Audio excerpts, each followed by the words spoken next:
Hello everyone and welcome. कैसे हैं आप लोग? उम्मीद है अच्छे होंगे। हमने लास्ट क्लास में एक मज़ेदार कंसेप्ट को समझा था और वो कंसेप्ट क्या था? Transpose of matrix.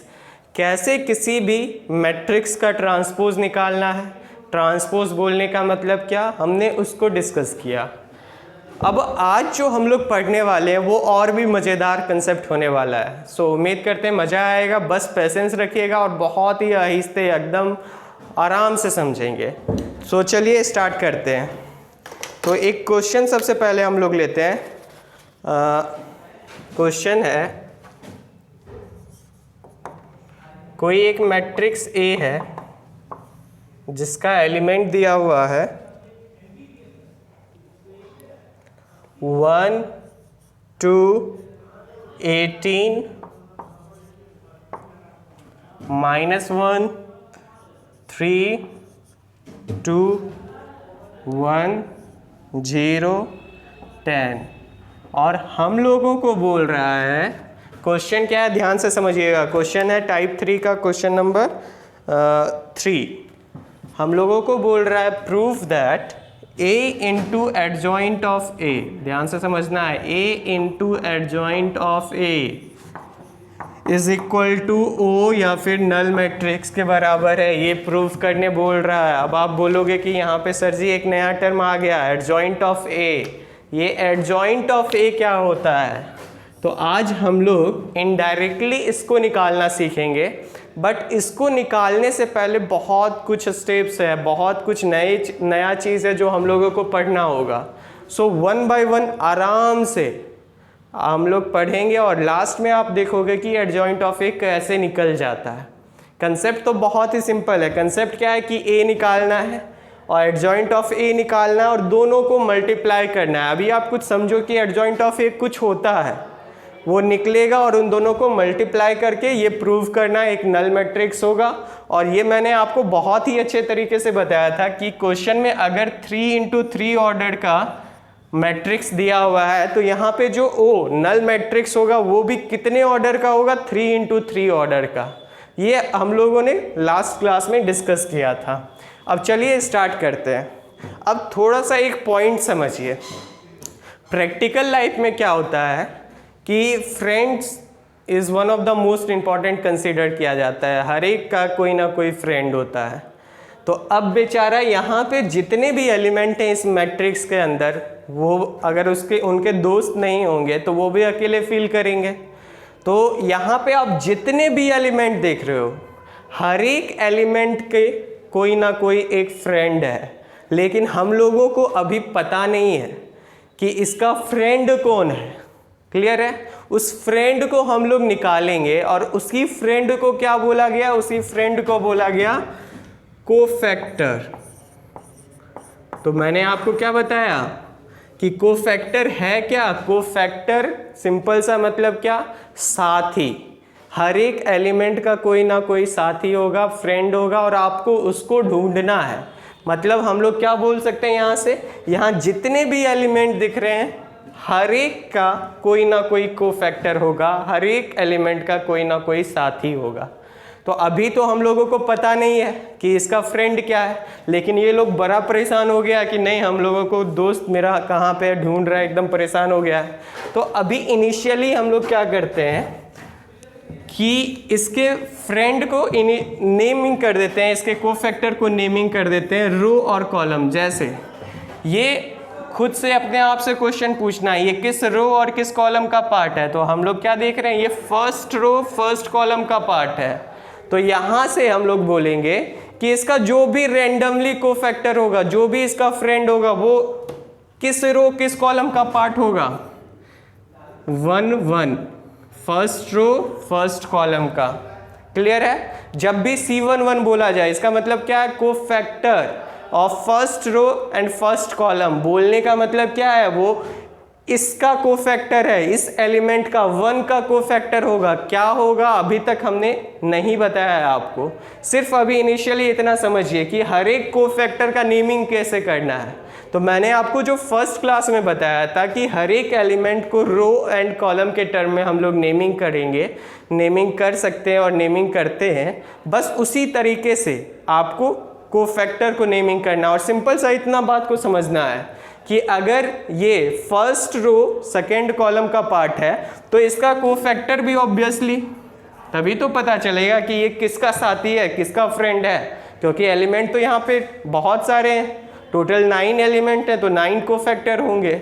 अगर हम लोग यहाँ पे आइडेंटिटी नहीं बताएंगे कि वो किसका फ्रेंड है, किसका साथी है, वो कोफैक्टर किस एलिमेंट का है, तब तक हम लोगों को कुछ क्लियर नहीं होगा। रेंडमली पता चलेगा कि ये कोफैक्टर है सिर्फ, बट किस एलिमेंट का है ये क्लियर नहीं होगा। अब इसी तरीके से सारे एलिमेंट के साथी को, सारे एलिमेंट के कोफैक्टर को नेमिंग कर देते हैं। ये एलिमेंट किस रो किस कॉलम का पार्ट है, फर्स्ट रो थर्ड कॉलम का।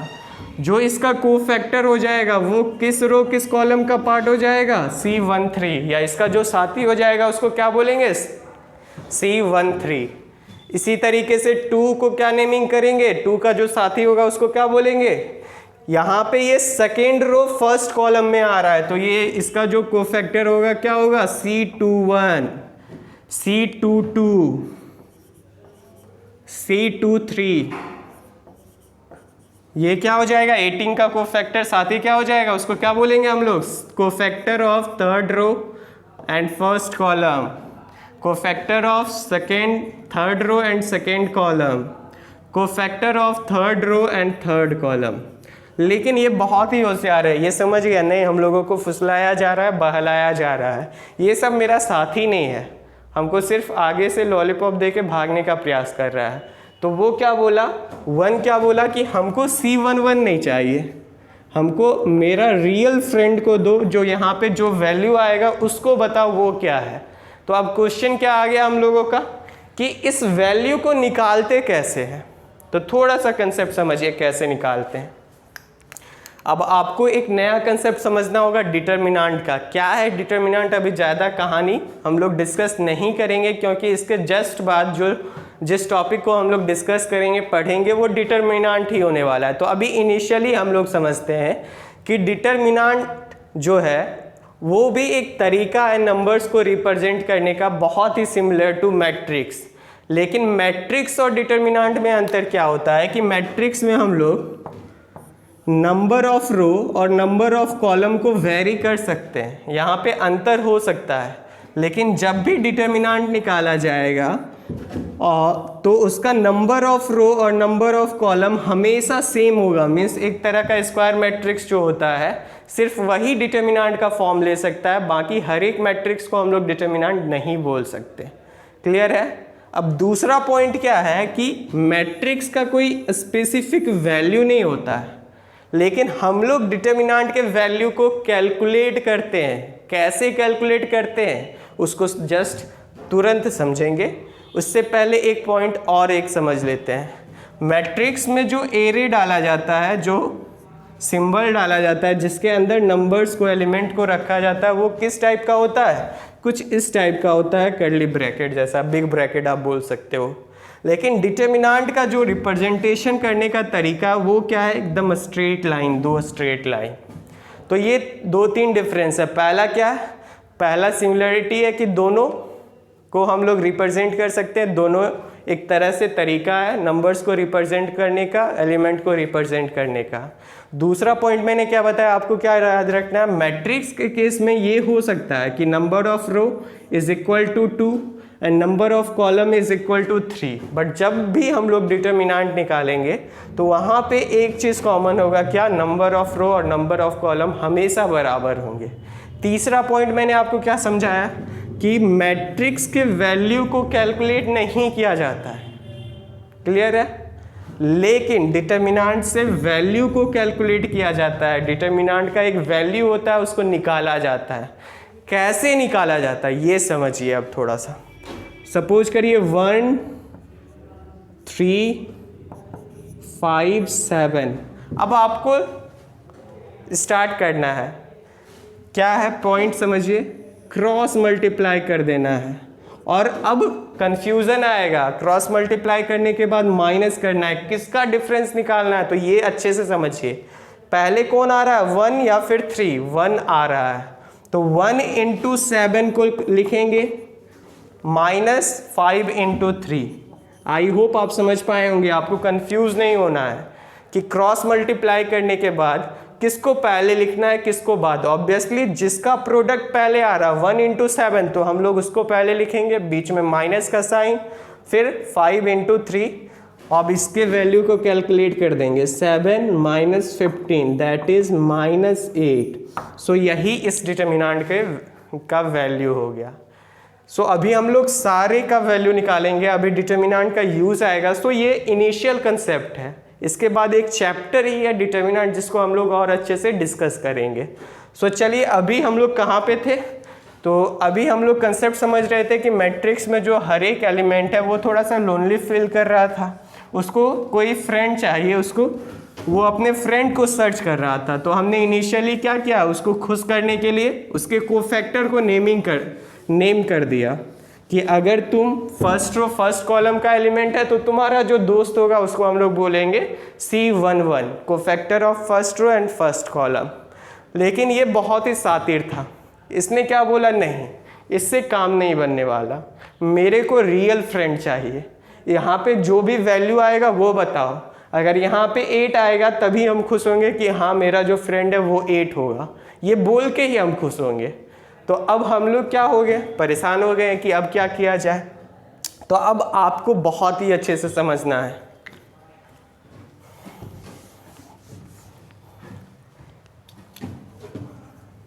हम लोगों को किस वैल्यू को कैलकुलेट करना है, C11 को कैसे करेंगे, थोड़ा ध्यान से समझिए। ये बेचारे अपने फ्रेंड को सर्च कर रहा है, बहुत ही परेशान हो गया, तब हम लोगों के पास बोलने आया कि मेरे फ्रेंड को सर्च कर दो। तो ये जो इसने पहले इनिशियली कहाँ पे खोजा होगा अपने दोस्त को, ध्यान से समझिए। तो इसका लिमिट है कि ये इस रो में भी आ रहा है, इस कॉलम में भी आ रहा है, तो इसने अपने लिमिट के अंदर सर्च कर लिया होगा, इसने अपने लिमिट के अंदर कोफैक्टर को सर्च किया होगा।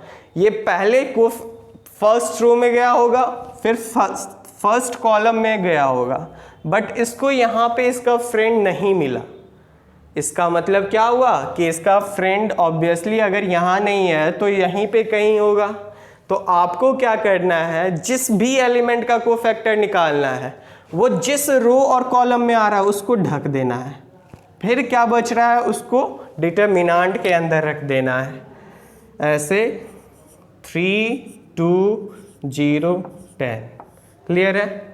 एक पॉइंट और अभी हम लोग करेंगे, वो लास्ट में करेंगे। अभी इनिशियली मैंने आपको क्या बताया कि C11 हम लोग देखेंगे कि ये फर्स्ट रो फर्स्ट कॉलम का पार्ट है, तो हमने सिंपली क्या किया, फर्स्ट रो और फर्स्ट कॉलम को ढक दिया, फिर जो भी वैल्यू बच रहा है उसको एक डिटर्मिनेंट के अंदर हमने अभी लिखा।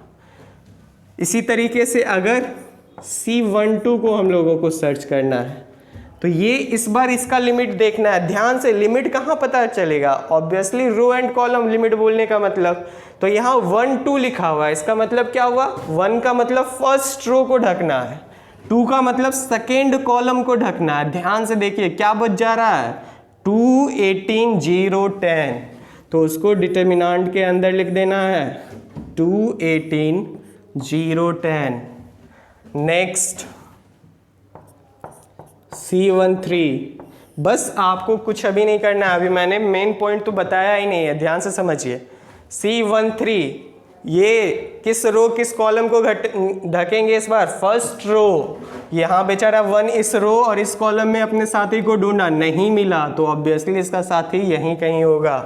क्या हो जाएगा, डिटर्मिनेंट के अंदर किसको रखेंगे इस बार, 2 18 3 2। इसी तरीके से C21, अब ध्यान से समझना है, C21 किसको, बेचारा यहाँ पे ये कहाँ पे ढूंढ लिया होगा, सेकेंड रो में 2 का कोफैक्टर निकाल रहे होंगे। तो आपको सिंपली देखना है 2 किस रो में आ रहा है और किस कॉलम में आ रहा है। तो 2 देखिए, आप देख सकते हैं इस रो में आ रहा है और इस कॉलम में आ रहा है, पहला वाला कॉलम में क्या बच जा रहा है, -1 2 1 10। तो सिंपली इसको डिटर्मिनेंट के अंदर हम लोग लिख देंगे -1 2 1 10। C22 क्या हो जाएगा, C22 है क्या, ध्यान से देखना है, 3 है। 3 किस रो किस कॉलम में आ रहा है, इस रो और इस कॉलम में। क्या बच जा रहा है 118, सॉरी हमने लगता है 2 इसमें आ रहा था और इसमें आ रहा था, हमने थोड़ा सा गलत ढका है, ध्यान से देखिए। C21 है सेकेंड रो फर्स्ट कॉलम, तो -1 to 110। अब C22 3 किस रो में आ रहा है, इस रो में और इस कॉलम में, ये वाला कॉलम। क्या बच जा रहा है 118 110, तो हमने डिटर्मिनेंट के अंदर 118 110 को लिख दिया। इसी तरीके से सारे एलिमेंट के कोफैक्टर को आपको निकालना है, बस देखना है जिस एलिमेंट को निकाल रहे हैं वो किस रो किस कॉलम में आ रहा है। और कंसेप्ट तो मैंने आपको बताया, उसका फ्रेंड है तो ऑब्वियसली उसने अपने लिमिट के अंदर सर्च कर लिया होगा, तब हम लोगों के पास आया होगा कि मेरा कोफैक्टर को फाइंड आउट करो। तो अब फिर से वही बात, उसका लिमिट क्या है, तो वो अपने रो और कॉलम में चेक किया होगा। बस यही आपको देखना है, 0 किस रो में आ रहा है किस कॉलम में आ रहा है, उसको ढकना है। तो 0 सेकेंड रो थर्ड कॉलम में आ रहा है, क्या बच गया 118 -12।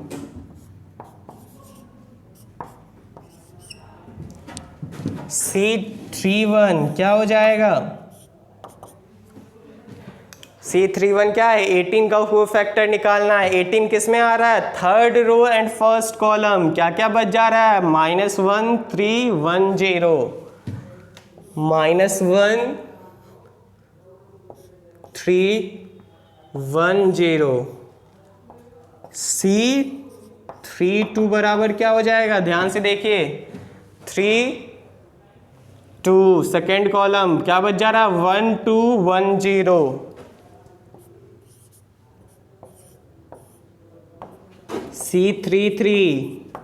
C33 किसका कोफैक्टर निकालना है, 10 का, तो ढक देते हैं। 10 किस में आ रहा है, थर्ड रो थर्ड कॉलम। क्या बच जा रहा है 1 2 -1 3। अब सिंपली मैंने आपको जैसे बताया डिटर्मिनेंट का वैल्यू कैलकुलेट करना, वैसे कैलकुलेट करेंगे। और अभी आप हर एक स्टेप फॉलो करिएगा, डायरेक्ट आंसर नहीं लाइएगा डिटर्मिनेंट के वैल्यू को कैलकुलेट करते समय। 3 × 10 क्या हो जाएगा 30, -2 × 0, क्लियर है। तो 30 - 0 दैट इज 30, लेकिन ये आंसर नहीं है। अब बिगेस्ट कंसेप्ट आपको समझना है, एक वैल्यू को कैलकुलेट करने से पहले एक और स्टेप आपको करना है। क्या करना है वो समझिए। ये जो कोफैक्टर का फॉर्मूला होता है, उसका फॉर्मूला होता है -1 का power number of row plus number of column into उसके बाद ये वाला कंसेप्ट। तो अब आप ध्यान से समझिए कि -1 का पावर i + j, अगर हम इसका बात करें इसको फैक्टर का, तो यहाँ पे जो i और j का वैल्यू है वो क्या है 1 1। तो अगर हम लोगों ने जो भी निकाला डिटर्मिनेंट एज इट इज जो भी वहाँ है वही आएगा। लेकिन कंसेप्ट क्या है कि ये क्या हो जाएगा, -1 का पावर नंबर ऑफ रो क्या है 1 1 प्लस j का वैल्यू क्या है यहाँ पे 1, तो 1 + 1 दैट इज -1 का पावर 2, और इसका वैल्यू क्या होता है 1। अब दूसरा पॉइंट पे आइए, 1 + 2, तो यहाँ पे क्या हो जाएगा, कोफैक्टर का जो भी वैल्यू आएगा ध्यान से समझना, -1 का पावर क्या हो जाना है 1 + 2 दैट इज 3। तो जो भी ओवरऑल वैल्यू आएगा उसके आगे ध्यान से देखिए निगेटिव लगेगा। तो मैं आपको बताना क्या चाह रहा हूँ कि आप पहले ही ऐड करके निगेटिव लगा लीजिए, जहाँ पे रो और कॉलम का सम ऑड आ रहा हो। ध्यान से समझिए, 1 + 1 सम क्या आ रहा है, इवन आ रहा है। तो -1 का पावर इवन जो भी होगा, इवन मीन्स पॉजिटिव साइन आएगा, निगेटिव हट जाएगा। यहाँ पे -1 का पावर 2 रहे 4 रहे 6 रहे, जब भी माइनस का पावर इवन हो जाता है तो वो ओवरऑल वैल्यू पॉजिटिव हो जाता है, क्लियर है।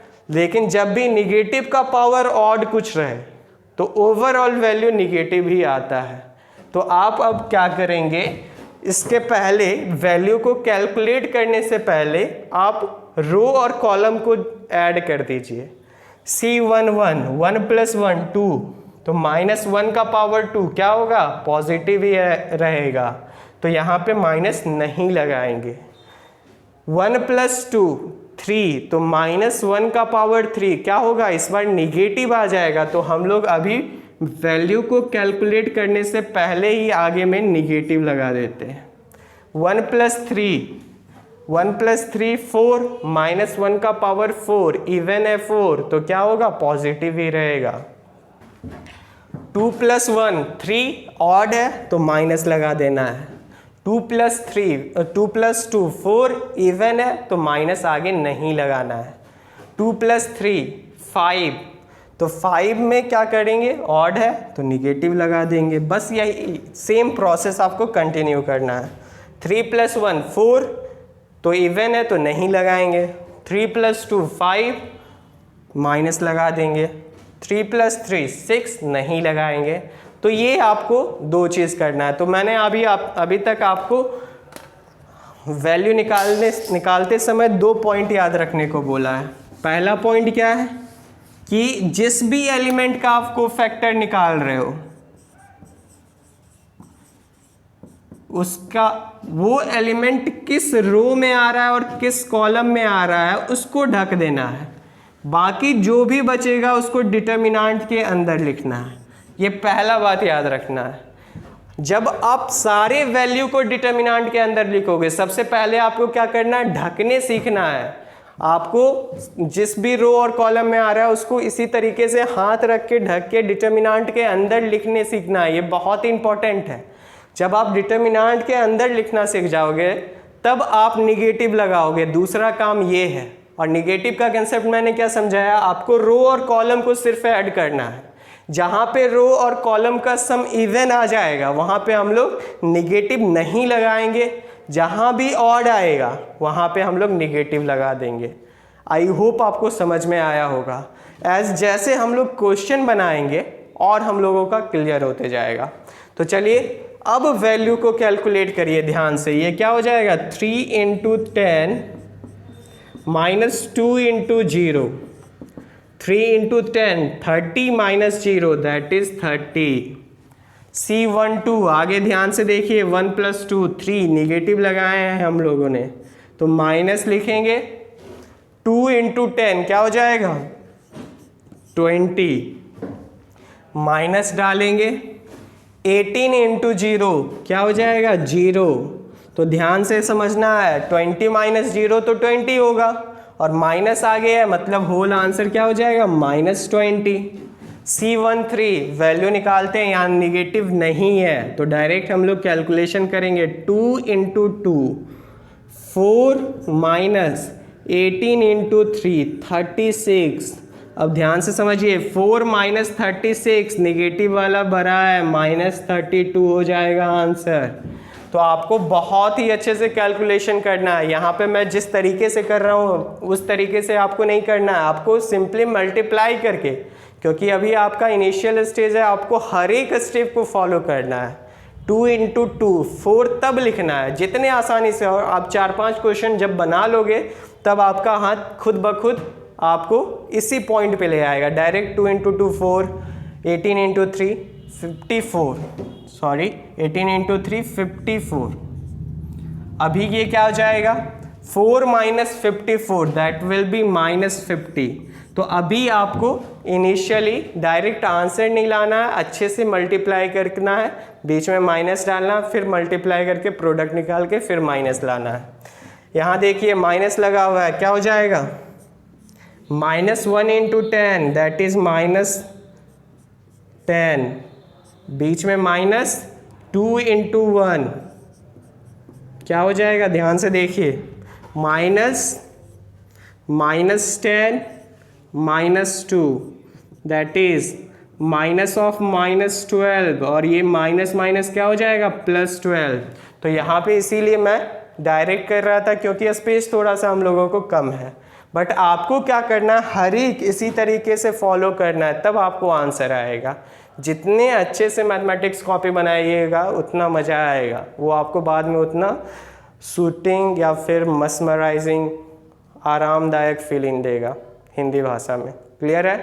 चलिए C22 का वैल्यू क्या हो जाएगा, यहाँ पे निगेटिव साइन तो है नहीं तो डायरेक्ट मल्टीप्लाई करते हैं 1 इंटू 10, 10 माइनस 18 इंटू 1 माइनस 18 हो जाएगा, तो 10 माइनस 18 माइनस 8।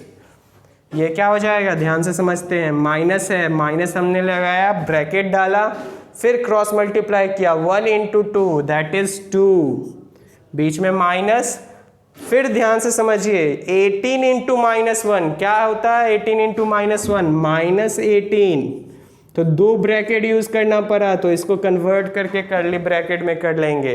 क्या हो जाएगा ये, minus 2 minus into minus plus हो जाएगा, plus 18 that is minus 20।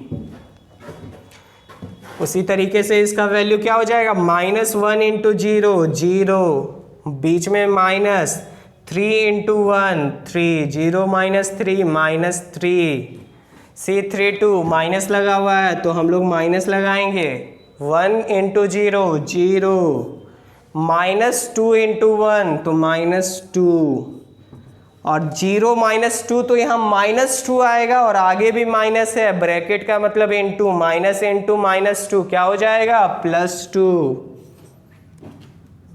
1 into 3 3 minus, अब ध्यान से देखिए 2 इंटू माइनस 1 तो क्या होगा, minus 2, 3 minus into minus plus 2 हो जाएगा, तो 3 प्लस 2 दैट इज 5।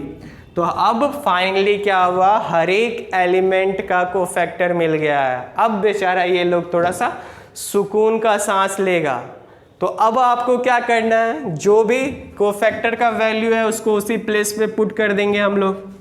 तो C11 का वैल्यू क्या आया हम लोगों को, 30, तो C11 के प्लेस पे 30 कर दिया हमने पुट। C12 का वैल्यू क्या आया, -20, C13 का वैल्यू -50, C21 का वैल्यू 12, C22 का वैल्यू -8, C23 का वैल्यू -20, C31 का वैल्यू -3, C32 का वैल्यू +2, C33 का वैल्यू 5। तो ये हम लोगों को वैल्यू निकला है। लेकिन क्या यही मैट्रिक्स जो आया वो एडजॉइंट ऑफ मैट्रिक्स ए है, नहीं, ये तो कोफैक्टर जो भी एलिमेंट था उसके कोफैक्टर से एक नया मैट्रिक्स को हमने क्रिएट किया है। क्लियर है? अब जो भी एडजॉइंट होगा, एडजॉइंट क्या होता है ये समझिए, एडजॉइंट होता है the matrix that we have created, उसका ट्रांसपोज। जो नया मैट्रिक्स हमने कोफैक्टर के थ्रू बनाया है, हर एक एलिमेंट के कोफैक्टर, यहाँ पे एलिमेंट को हमने नहीं रखा है, उसके साथ ही उसके कोफैक्टर को कंसीडर करके उसके हर एक के कोफैक्टर को लिख के हमने एक नया मैट्रिक्स तैयार किया है। तो एडजॉइंट ऑफ ए जो होगा इस मैट्रिक्स का ट्रांसपोज होगा। सपोज करिए इसको हमने बी नेमिंग कर दिया, तो एडजॉइंट ऑफ ए क्या हो जाएगा,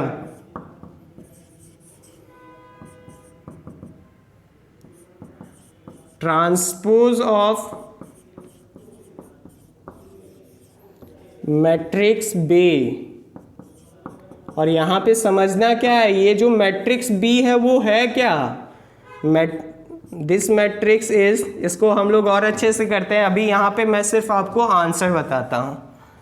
तो एडजॉइंट ऑफ ए ट्रांसपोज हो जाएगा, और मैंने आपको ट्रांसपोज का क्या कंसेप्ट समझाया था, याद करिए, फर्स्ट रो को टेक आउट करिए, उसको फर्स्ट कॉलम बना दीजिए, रो को उठाइए कॉलम बनाइए, सिर्फ इतना याद रखना है। पहला रो क्या है, 30 -20 -50, तो उसको फर्स्ट कॉलम हम लोग बनाएंगे, 30 -20 -50। सेकेंड रो क्या है, 12 -8 -20, उसको सेकेंड कॉलम बना दीजिए, 12 -8 -20। थर्ड रो क्या है, -3 2 5, उसको थर्ड कॉलम हम लोग बना देंगे, -3 2 5। So this is the value of adjoint of A. तो अब टाइम है फॉर मी करके अपने लिए एक पॉइंट लिखिए कि इस पूरे प्रोसेस में क्या क्या स्टेप इन्वॉल्व हुआ, करना क्या है एडजॉइंट को निकालते समय, थोड़ा सा उसको देखिए।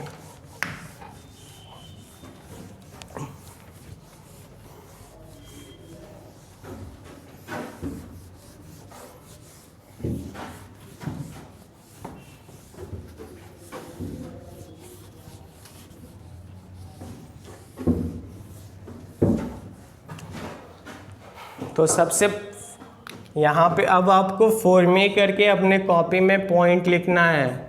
फर्स्ट स्टेप हमारा क्या था एडजॉइंट निकालते समय, ये माइंड में सेटअप करना कि यहाँ जितने भी एलिमेंट हैं हर एक एलिमेंट का कोफैक्टर होता है। हर एक कोफैक्टर बोलने का मतलब क्या, साथी होता है। तो हर एक अपने लिए हर एक एलिमेंट के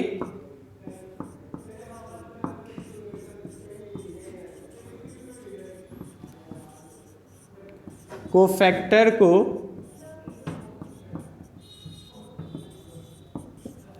हम नेमिंग करेंगे रो और कॉलम के टर्म में।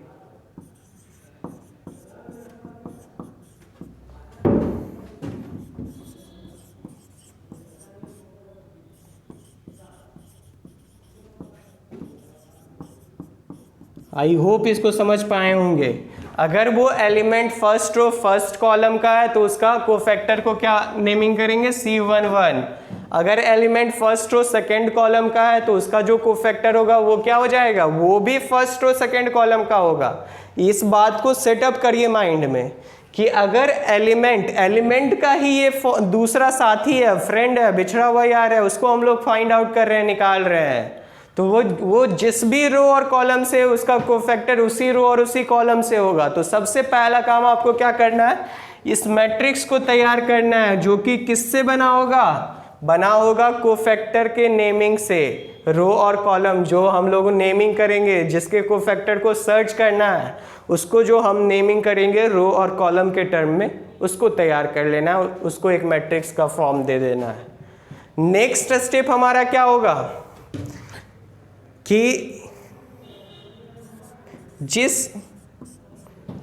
जिस एलिमेंट का कोफैक्टर निकालना है, जिसका साथी निकालना है, इसको आप खुद लिख लेंगे अपने कॉपी में, मैं सिर्फ ऑरली आपको बता दे रहा हूं। जिस भी एलिमेंट का आपको कोफैक्टर निकालना है वो जिस रो और कॉलम में आ रहा है उसको ढकना है, बाकी जो भी बचेगा उसको डिटर्मिनेंट के अंदर में डाल देना है। तो यहाँ पे हिंट के लिए मैं सिर्फ डिटर्मिनेंट डाल रहा हूं, आपको समझना है इस पॉइंट को।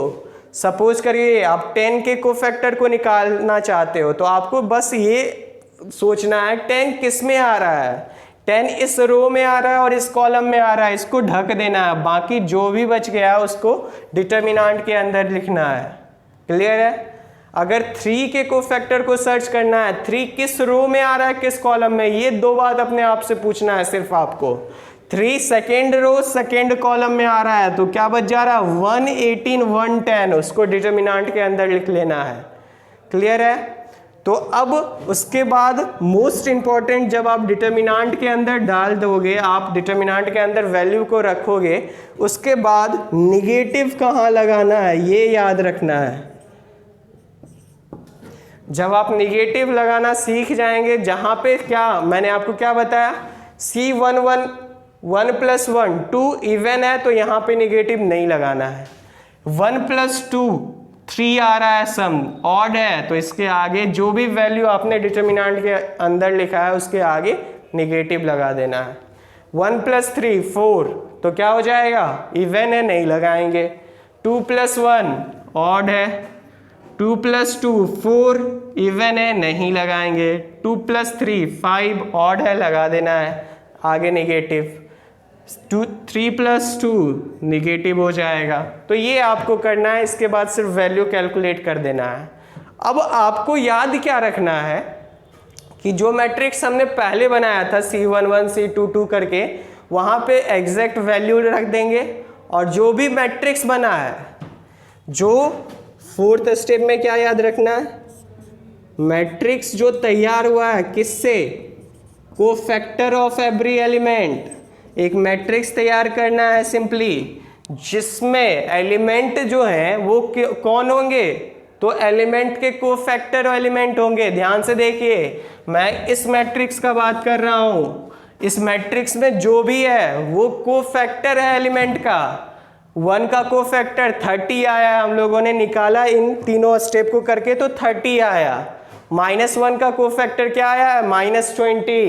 1 का कोफैक्टर क्या है, -50। तो ये सेटअप करना है कि ये नया मैट्रिक्स है और इसको हमने खुद तैयार किया है, और ये इसमें जो भी एलिमेंट तैयार किया है तो एलिमेंट को रखना होगा। हमने एलिमेंट किसको बनाया है, तो एलिमेंट हमने बनाया है एलिमेंट के कोफैक्टर को एलिमेंट बनाया है। 1 का कोफैक्टर को उसी के प्लेस पे लिख दिया, जहां -1 था उसके जगह उसके कोफैक्टर को हमने लिखा। फिर 1 जहां था उसके जगह -50 उसके कोफैक्टर को हमने लिखा। 2 जहां था उसके जगह उसके कोफैक्टर को हमने लिखा, 12 को लिखा। तो ये आपको माइंड में सेटअप करना है, बहुत ही इंपॉर्टेंट, बहुत ही ज़रूरी है। तो जब आप एक नया मैट्रिक्स तैयार कर लोगे with the help of cofactor, फिर आपको उस मैट्रिक्स का ट्रांसपोज निकालना है। ये 5th स्टेप है, ट्रांसपोज ऑफ न्यू मैट्रिक्स।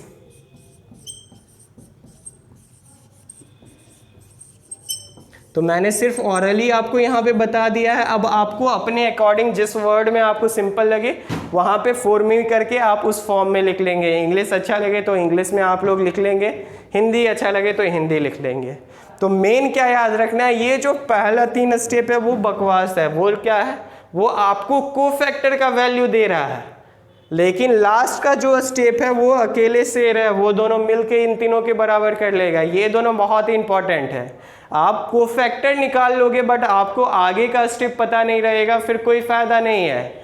तो ये स्टेप पता होना चाहिए हम लोगों को कि कोफैक्टर निकालने के बाद एक मैट्रिक्स तैयार करना है जिसमें कोफैक्टर एलिमेंट के रूप में आएगा।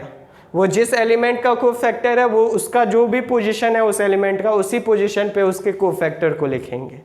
क्लियर है? फिर इस मैट्रिक्स को तैयार करने पे भी आपका काम नहीं बनेगा। अब तैयार, सबसे इंपॉर्टेंट क्या याद रखना है कि जो नया मैट्रिक्स तैयार हुआ है उसके बाद उस मैट्रिक्स का ट्रांसपोज निकालेंगे, और जैसे ही उस मैट्रिक्स का ट्रांसपोज निकालेंगे उसी को बोला जाता है adjoint of matrix A. Clear है? तो अगर हम लोग सिंपल भाषा में बोलना चाहें कि एडजॉइंट ऑफ ए क्या है, तो हम लोग क्या बोलेंगे कि एडजॉइंट ऑफ ए एक ट्रांसपोज है। किसका ट्रांसपोज है? तो ए के एलिमेंट का कोफैक्टर का ट्रांसपोज है। फिर से समझिए मैं क्या बताना चाह रहा हूं कि अगर मैं अब आपको रफली भाषा में पूछूं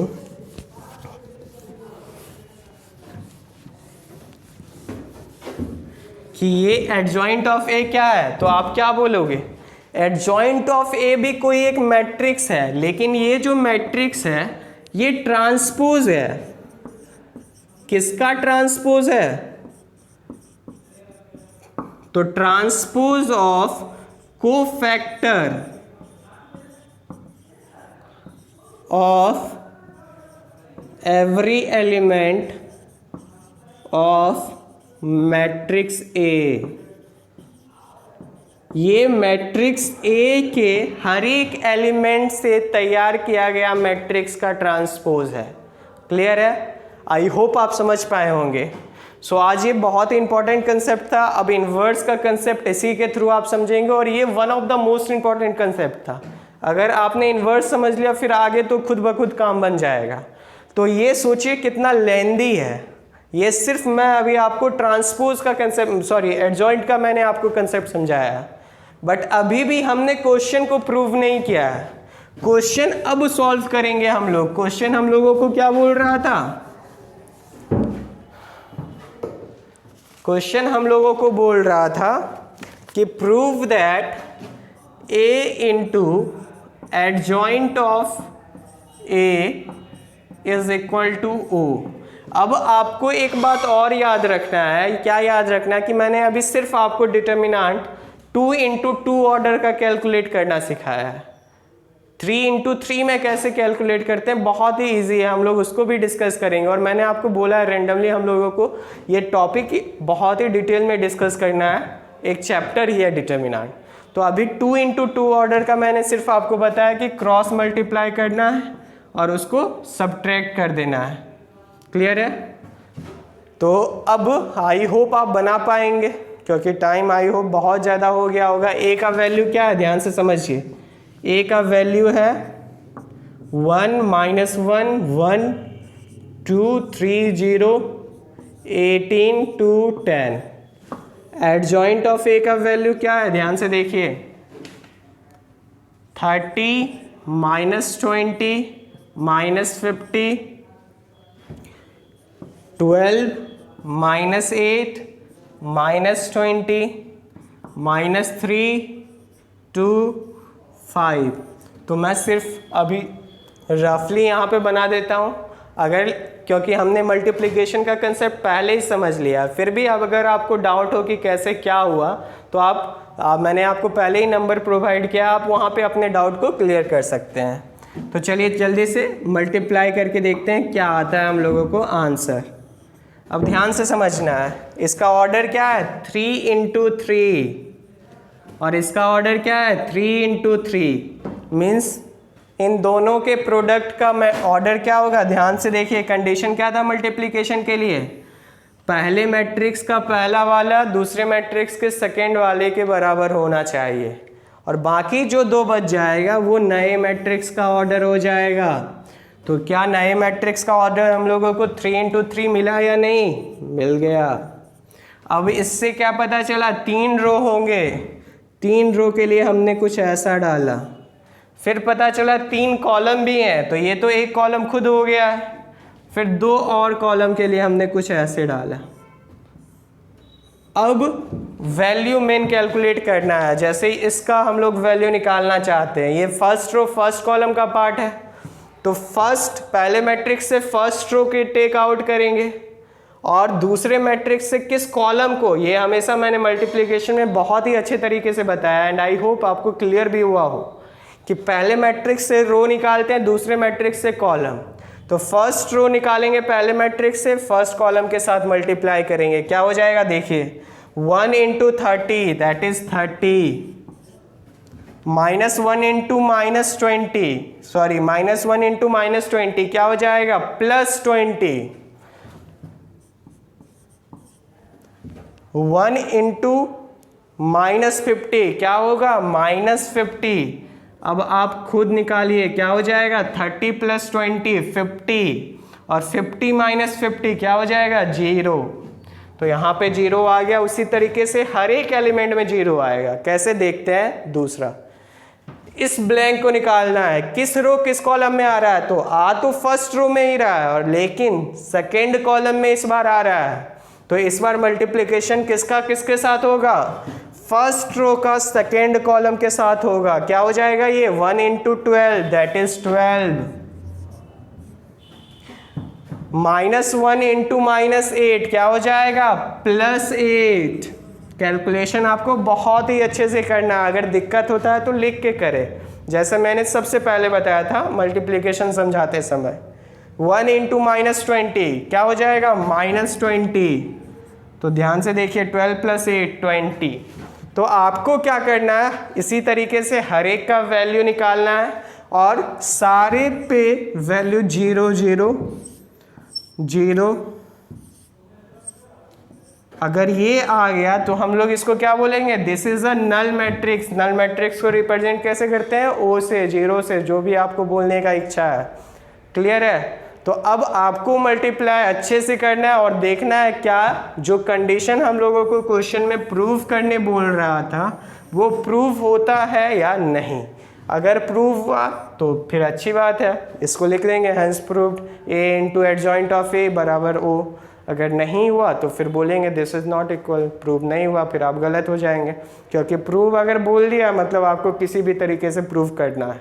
क्लियर है? सो आई होप आपको हो जाएगा। आप एक बार कोशिश करेंगे, अगर कोई भी डाउट हो, आंसर नहीं मिल रहा हो, या फिर किसी भी कैलकुलेशन में यहाँ पे गलती हुआ है तो आप उसको बता देंगे। क्लियर है?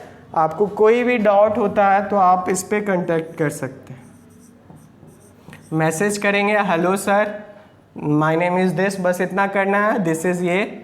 उसके बाद मैं अपने डाउट को, जब मैं आपसे पूछूंगा क्या डाउट है, फिर क्लियर हो जाएगा। सो आई होप आपको आज का सेशन मज़ा आया हो। आज हमने सिर्फ 2 नई बातों को सीखा है। पहला डिटर्मिनेंट कैसे निकालना है 2 × 2 के केस में। दूसरा बात क्या है कि कोफैक्टर कैसे कैलकुलेट करना है, और सबसे इम्पॉर्टेंट एडजॉइंट कैसे निकालना है, क्योंकि एडजॉइंट ही बॉस है। एडजॉइंट के अंदर ही हमने इन दोनों टॉपिक को डिस्कस किया। सो चलिए आज यहीं तक रहने देते हैं। आप एक बार प्रूव करेंगे, सिर्फ एक क्वेश्चन को हमने डिस्कस किया, लेकिन आई होप कि ये वर्थ इट हो आपके लिए भी हमारे लिए भी, क्योंकि यहाँ पे मेन मोटिव क्या है, आपको समझाना है। हम लोग यहाँ पे ऑफलाइन जैसे आप डायरेक्ट क्वेश्चन नहीं पूछ सकते हो, तो यहाँ पे कोशिश ही ये किया जाता है कि आपका डाउट जितना से जितना ज़्यादा यहीं पे क्लियर कर दिया जाए उतना अच्छा है। सो आई होप आपको सारा डाउट, कुछ भी डाउट रहे, फिर भी डाउट रहे, तो आपको यहाँ पे क्या करना है, मैसेज करना है। ऐप में भी आपको फैसिलिटी दिया है मैसेज करने का, आप वहाँ मैसेज करके पूछ सकते हैं। आपको डाउट नहीं रखना है, सिंपल सा बात ये है। सो आज यहीं तक रहने देते हैं। कोई भी डाउट हो क्लियर कर लें और अपना ध्यान रखें। Thank you.